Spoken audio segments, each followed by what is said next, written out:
네, 다행히 오늘은 조금 나아졌지만 최근 초미세먼지가 세계보건기구 기준을 크게 웃돌면서 최고 수준까지 올라갔습니다. 인체에 더 악영향을 미친다는 초미세먼지 더욱 심각해지고 있는데요. 네, 이와 관련해서 국립환경과학원 대기질 통합예보 송창근 센터장과 함께 이야기 나눠보겠습니다. 안녕하십니까? 네, 안녕하세요. 네, 요즘 미세먼지는 보통인데 초미세먼지가 최고 수준까지 올라가는 경우가 있거든요. 미세먼지와 초미세먼지 어떻게 다른 건가요? 예, 미세먼지와 초미세먼지는 그 직경의 크기를 가지고 구분을 합니다. 네. 그래서 보통 미세먼지라고 하면은 직경이 10마이크로미터 이하의 입자상 대기오염 물질을 말하는데요. 이게 머리카락이 한 가닥이 한 60마이크로 정도 되니까 한 6분의 1 정도, 그 정도 쪼갠 크기라고 보시면 되고, 그다음에 초미세먼지는 2.5 마이크로미터 이하를 말합니다. 그래서 그 아까 그 직경 미세먼지보다 그 한 4분의 1 정도 작은 그 크기가 되겠습니다. 네, 굉장히 크기가 작은데 확실히 초미세먼지가 건강에 더 안 좋겠죠? 네, 그 앞선 질문에서 나왔듯이 이제 크기가 작기 때문에 그 저희 그 코라든지 그 기관지라든지 기도에서 걸러지지가 않습니다. 그래서 그 폐 깊숙한 곳까지 침투하고 그리고 이제 침투했던 것이 모세혈관 통과해가지고 혈관에 또 뭐 해서 바로 그 순환이 됩니다. 그래서 그 훨씬 미세먼지보다는 더 치명적이라고 할 수가 있겠습니다. 예, 그렇다면 황사와 미세먼지는 또 발생 시기나 진원지가 다르다고 하던데 이게 어떤 의미입니까? 예, 황사는 이제 우리 그 중국이나 몽골의 황토나 사막지대에서 발생한 흙먼지입니다. 예. 흙먼지고 미세먼지나 초미세먼지는 이제 우리가 그 인간이 그 산업활동이라든지 경제활동을 할 때 자동차, 공장 또는 그 가정에서 이제 그 난방연료를 사용할 때 그 연소 또는 그런 작용을 통해서 나오는 대기 오염 물질입니다. 그래서 황사는 주로 이제 봄철에 많이 발생을 하고요. 그다음에 미세먼지는 많이 고농도가 되는 시기가 그 가을철에서부터 한 봄철 사이가 되겠습니다.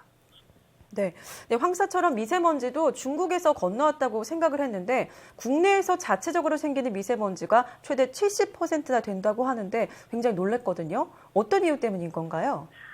예, 이제 70%라는 말은 이제 조금 그 과장된 거고요. 네. 이게 한 국내에서 그 영향이 한 50에서 한 60% 정도 됩니다. 근데 이게 중국하고 차이점은 이제 농도 자체인데요. 중국 네. 베이징 경우는 연평균, 그러니까 1년 내 평균을 한 농도가 한 100 마이크로그램 세제곱미터당 그렇게 상회하고 있고요. 우리나라는 한 45 정도 됩니다. 그래서 한 2분의 1 이하고, 그리고 이제 한참 그 고농도일 때도 중국은 한 300, 우리나라는 한 100 정도 되니까 3분의 1 정도 농도 차이가 있습니다. 그러나 이제 미세먼지가 배출되는 그 주요 배출원은 비슷합니다. 그 자동차, 산업체, 아까 말씀드린 난방연료 등이 그 원인이 될 수가 있습니다. 그러면 예. 절반 정도는 중국의 영향도 있는 건가요?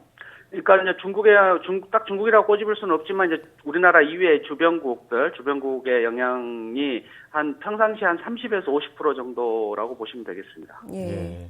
그리고 또 우리나라 안에서도 국내에서도 미세먼지가 지역별로 편차가 심한 것 같은데요. 이 지역별로 어떤 특색이 있고 또 차이가 나는 이유가 무엇입니까?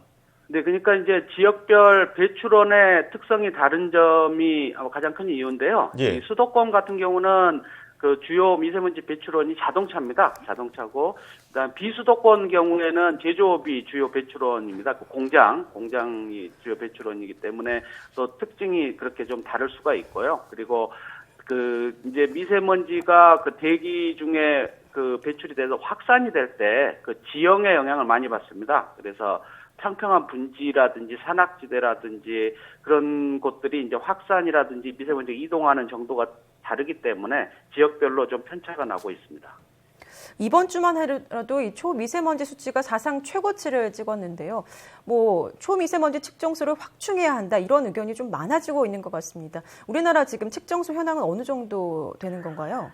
예, 그러니까 우리나라가 아까 2.5 마이크로 이하인 그걸 우리가 이제 보통 PM 2.5라 그러는데 초미세먼지라고도 부르고요. 그 PM 2.5 측정망은 총 한 그 199개 정도 있습니다. 근데 이게 국토 면적을 고려하면 선진국에 비해서 작은 숫자는 아니거든요. 근데 이제 인구가 많은 곳에 측정소가 많이 설치되어 있습니다. 인구 밀도에 비례해서 설치되어 있어서 일부 그 행정구역 지역별로 보면은 뭐 대전이나 충남 등은 아직 측정망이 좀 확충할 필요가 있습니다. 그래서 저희 환경부 그 대기오염 측정망 운영 계획에 따라서 지금 지속적으로 확충을 해 나가고 있는 상태입니다. 주로 서울에 집중돼 있는 건가요? 수도권? 예, 서울 일부 대도시, 서울이나 부산 그리고 이제 대구, 대전 이런 그 인구가 많은 데 있지 않습니까? 예. 그쪽에 좀 많이 집중이 되어 있습니다. 근데 이제 아까 말씀드렸지만 행정구역별로 좀 적은 곳들이 있습니다. 그래서 그런 곳들을 우선적으로 지금 확충을 해 나가고 있습니다.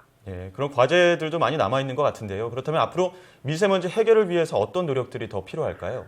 예, 그러니까 이제 국내 오염원을 먼저 줄여야 되겠죠. 예. 먼저 줄여야 되고, 그다음에 외국과 주변 국가의 지속적인 환경 협력을 해야 될 텐데, 일단 국내 오염원은 지금 현재 환경부 정부의 노력으로 많이 줄일 수가 있습니다. 그래서 환경부는 주로 그 수도권 대기 개선 특별 대책, 그다음에 대기 종합 계획 등을 수립을 해서 우리나라 국내의 3대 배출원이 아까 말씀드렸던 자동차 사업장, 그다음에 저희 생활오염원 감출 지속적으로 추진하고 있습니다. 예를 들자면 대기 환경 기준을 순차적으로 강화하고 대기오염 물질 배출 부과금 이런 것들을 관리를 강화하고 그다음에 친환경차 보급을 한다든지 이런 대책을 추진을 하고 있습니다. 그리고 아마 이제 주변 국가는 지속적으로 환경 협력을 해야 되는데 지금 한중일 3국 환경 장관 회담이 1년에 한 번씩 계속 개최되고 있거든요. 이때 대기질 개선이 거의 주요 안건입니다. 그래서 각국에서 노력하고 있습니다. 그러나 이런 대책들은 단기간에 효과를 보기가 그렇게 쉽지는 않습니다. 그래서 조금 시간을 두고 기다려야 되는 점이 있어서 국민들께 가장 중요한 게 예측 정보를 미리 알려드리고 피할 수 있는 행동 요령도 알려드려가지고 일명 회피 행동이라고 하는데요. 이것을 유도해서 고농도 피해를 줄여야 되겠습니다. 네, 예. 알겠습니다. 국민들에게 조금 더 경각심을 일으켜 줄 수 있는 그런 정부 주도의 정책이라던가 국내 오염원을 줄일 수 있는 방안들을 마련해야 될 것 같습니다.